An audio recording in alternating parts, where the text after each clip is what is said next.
The Stack. People, Business, Technology. With Dan Tomaszewski of Everything MSP.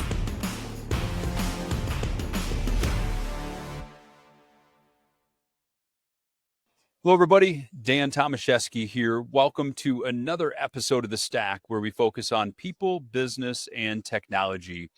This is another one of our installments of our MSP Breakthrough Series, where we talk with MSP leaders, like Joshua here, who have made key decisions to shift and unlock the next level of their business journey. So, as I've said, I've got Joshua Liberman here, president of NetSciences. How are you doing today? I'm doing fine, Dan. Thanks a lot. It's really good to be here. It's great to have you here. And, you've been in the IT channel for, what were you saying, 50 years? I didn't say 50. No. But it has been 40 since steam-powered computing. That's It's awesome. been a while. That's awesome. And then later in the process, much later in your IT career, then those Commodores came out and you... Yeah, actually, the first thing I advertised for the PC XT. It had an external hard drive, as I remember. Wow. And that was in the early 80s in Bakersfield, California, actually. Incredible. I mean, those were the days, right? Well, so the way that happened is that I was doing manpower type jobs, trying to raise money to get out of Bakersfield, go back to Albuquerque. And I had been working outdoors in the heat, painting silver painting pools and tarring roofs. I walked in and they were unpacking a PC, and I saw this job book. It was $8 an hour to work outside with sweaty guys like me. Yeah. It was $12 an hour to work inside with air conditioning and girls. Oh. So as they started to unpack that PC, the first thing I said was, I can work that. There you go. They weren't a very, very good judges of character back then. They believed me, put me in a room. I spent the night sleeping on the floor because they forgot about me. When I got it to boot in the morning, got it to run VisiCalc a day or two later, and Nice. then I was You're a rock and I was star. the guy. And Yeah. I am probably the only guy you're ever going to meet that got into computing for the girls. Wow. That is And awesome. the air conditioning. That is awesome. So when you, we do know your company is NetSciences, and, can you tell us a little bit more about your organization? Sure. Where people use the word boutique, it doesn't smell like a boutique in there, but it's Right. a really nice building. We're a small shop, 4 people, been around for 30 years as NetSciences and 5 years before that as Piece of Services. Okay. I can realistically say we've been doing MSP-like stuff for Sure. 20 years, but we didn't know it was called that. Yeah. I used to call it proactive service because I'm a master marketer. Yeah. I mean, But, even back then, that was quite a it was buzzword, a step forward. step forward. Yeah. And I guess in 2010, we actually became a full-time MSP, knowing what knowing what that meant. Yeah. So if we've been doing that for about 15 years, we serve small business, but we're in New Mexico. It's like fish saying they swim in water. About 99% of our businesses are under 100 seats in that state, Okay. and about 97% are over 20. Oh, So wow. it is truly a small market.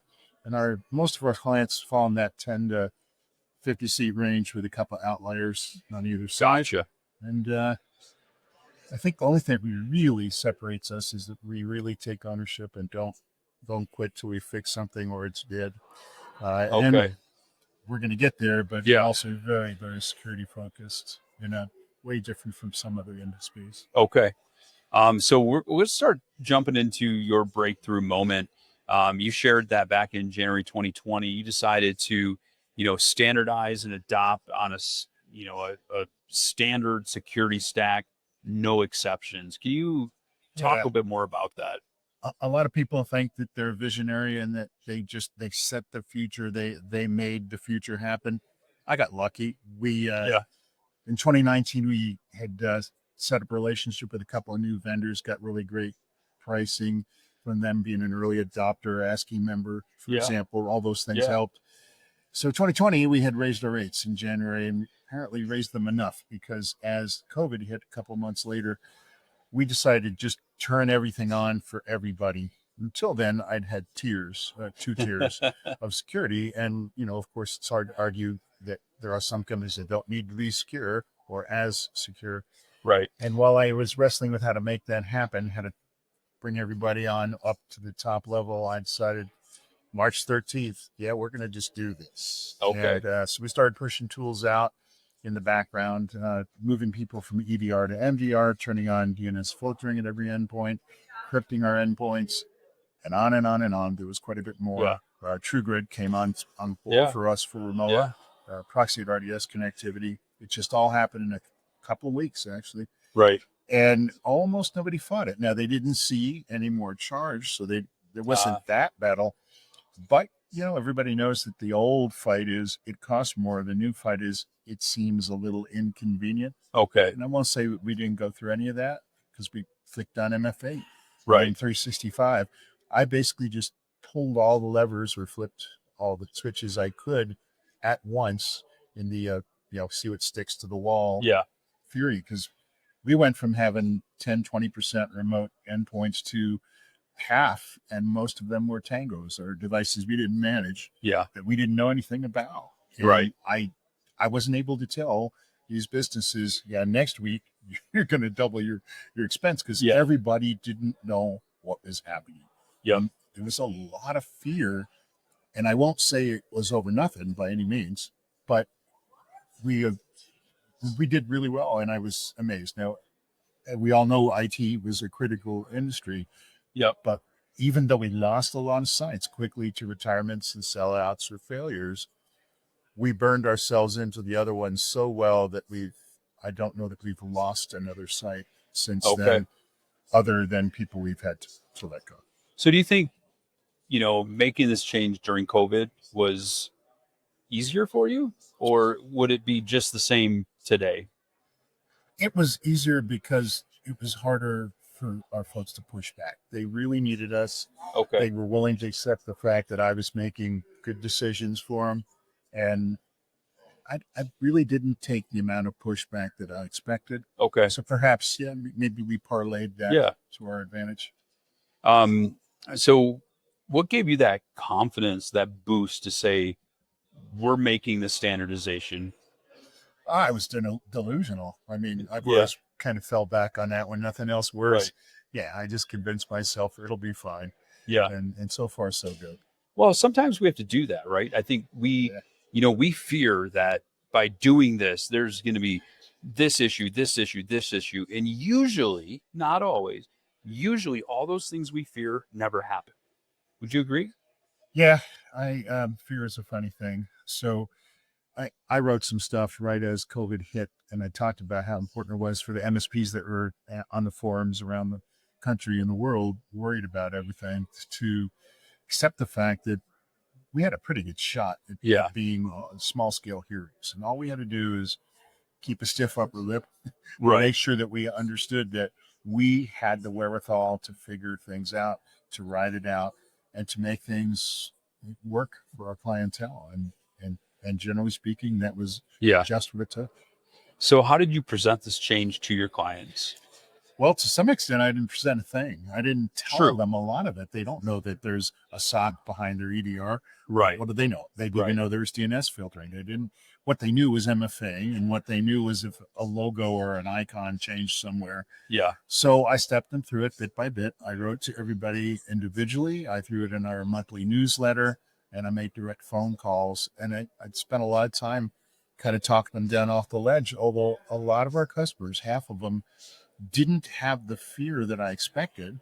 Okay. And I found out later that a lot of them didn't, because they didn't change anything. They didn't work from home. It was just business as usual, because they're not retail. They're not customer facing that much, most of them.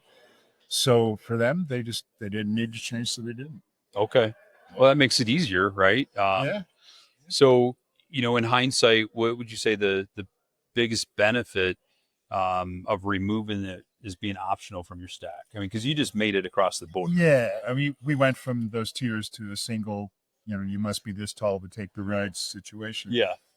Kind of a funny reference for us. Right. So should I mention the Society of Reasoning go for it. Because I just did. You did. So we are founding members of the SRPG.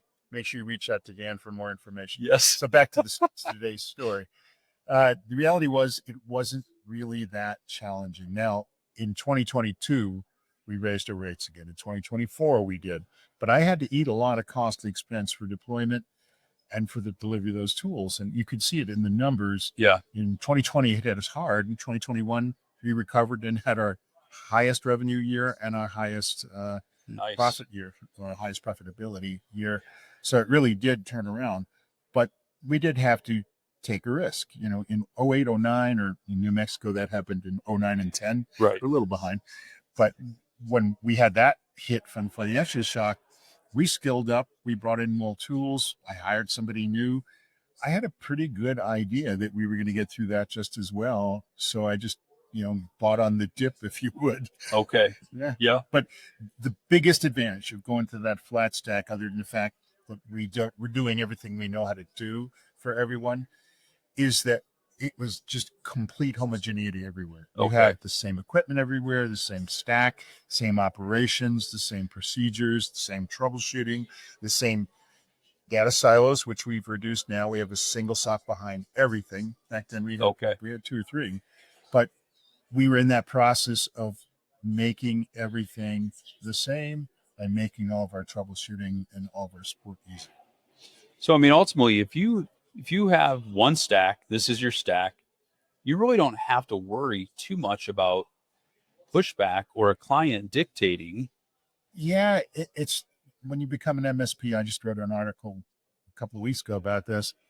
When you start out, your biggest enemy, or your greatest competitor is yourself. You're talking to Right. people who have worked with you for years. They want to know, well, how come I have to do this now? Right. When you go to an all-in security stack, you're in the same situation. You weren't doing all these things before. Why do I need to know now? You and I know why, because it's dynamic, ever-increasing threat landscape. But that's a long discussion, and Right. I'd rather just tell folks it's in your best interest. Yeah. I want to jump back to the raising of your rates. Okay. So, again, going to something I said earlier is we often fear, doing something, and it holds us back because, we're going to lose a client, Yeah. Did you have that concern? Oh, I always have. I mean, our rate cycle used to be every 4 years, and it became every 2 around 2018, I believe. Every time I've raised rates, I've lost customers or a customer. Okay. I have. It does happen. I'll finish this story a little different. Okay.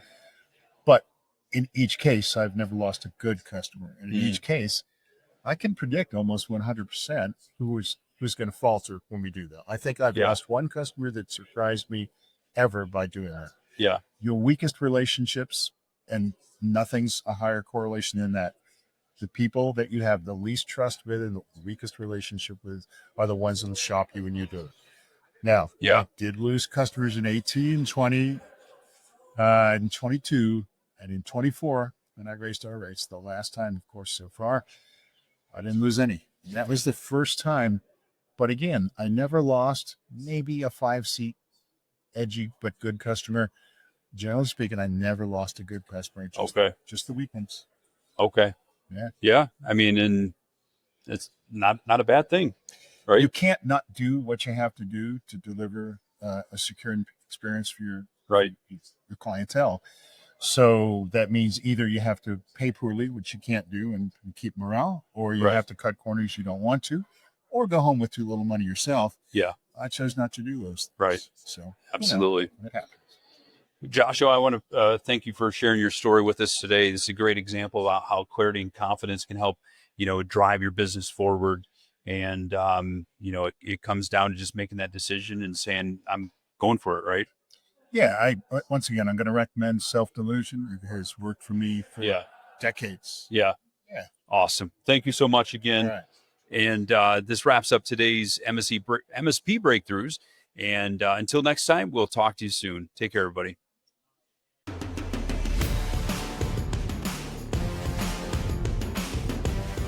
Thank you for listening to The Stack.